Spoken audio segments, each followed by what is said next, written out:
Smiling Creators Learning Clock Chart. So, meron tayo niyan guys. Canva template siya. Meron tayong 8 design. Kasi 8 yung character na ginawa natin or kinuha natin doon sa ating source. Ayan. So, meron tayo mga pwede pagpilian. So, iba-ibang kulay para maingganyo yung mga chikiting na paggagamitan o gagawa natin ng ganito. Ayan. So, Canva template yan guys. So, ang gagawin nyo dito, i-edit nyo, siyempre ilagay nyo yung pangalan para kahit papaano di ba, matuwa yung chikiting na gagamit nito. Ayan. So, gagawin nyo, palitan nyo ng pangalan, tapos pwede nyo palitan yung kulay, kung ano yung gusto nyong kulay. So, pag na-edit nyo na, i-click nyo lang yung share, tapos click nyo yung download. So, piliin nyo lang kung ano yung na-edit nyo. Pwede naman lahat, pwede naman isa lang, para hindi ma-download lahat, di ba? Pwede naman lahat. Okay, so nasa sa inyo naman. So pag na-download nyo na, ipiprint nyo siya sa photo paper. Depende kung gaano kakapal yung kaya ng printer nyo. Pag na-print nyo sa photo paper, i-laminate nyo siya. So ang paggamit nito, depende na rin sa inyo kung paano gagamitin. Gagamit kayo ng non-permanent na pentel pen. Kumbaga, isusulat nyo dito o lalagyan nyo o susulat nyo dito kung anong oras.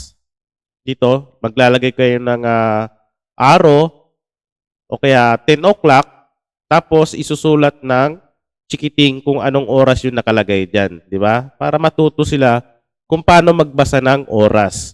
So pag naisulat, pwede mo siyang i-delete. Kumbaga, pwede mo siyang burahin gamit yung basahan. Kasi nga, yung gagamitin mo dapat dyan ay non-permanent na pentel pen. So maganda siyang gamitin. Di ba? Pwede mo siyang gamitin ng paulit-ulit. Basta meron ka lang non-permanent na pentel pen. Matututo yung estudyante or chikiting kung paano sila magbasa ng orasan. So, depende sa inyo guys kung paano siya tuturuan. Kasi isusulat naman nila dito yung oras at yung minute niya. Yan. So, pipili na lang sila dyan. So, murang-mura lang itong template natin guys na pwede mo nga ma-edit sa Canva. Ayan o. Yan. So, 99 pesos lang yan. So, 8 design na yan na pwede mong pagpilian. Saan nga ba mabibili yung template natin? Siyempre, mabibili lang yan dito sa ating website sa digibili.com. So, click nyo lang yung link yan sa description or sa comment section natin. So, dito sa website natin guys, marami kayong pwedeng pagpilian. Maraming template. So, karamihan dito ay Canva. Ayan. So, mga Canva users, marami dito. Pag meron kayong gustong hanapin, click nyo lang yung search product para mas mabilis nyo makita. Pero pwede naman kayo mag-shopping. Ayan. Scroll nyo lang pababa para makita nyo lahat. Dito sa website natin guys, meron tayong promo. Araw-araw yan. At weekends or weekdays. So gagawin nyo lang guys, copy nyo lang yan yung promo code natin.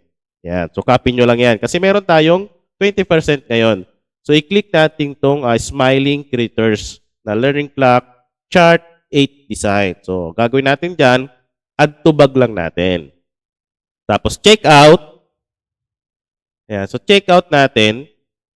Ayan. So dito ilalagay natin yung kinapin natin na promo code para mabawasan yung babayaran natin. So meron tayong 20% off na discount. Ayan. So meron tayong 19.80 na discount. So ang babayaran mo na lang guys ay 79.20. So 20 pesos din yan guys. So malaking bagay din yan. Diba?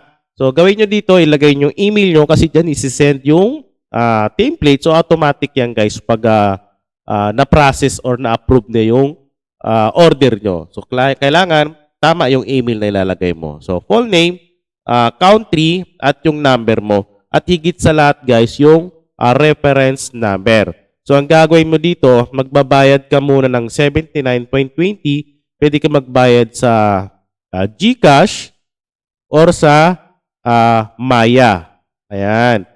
So, pag nakabayad ka na, ilagay mo dito yung reference number sa buy, continue para mabilis yung pag-process niya. Para match yung reference number dito sa ating system.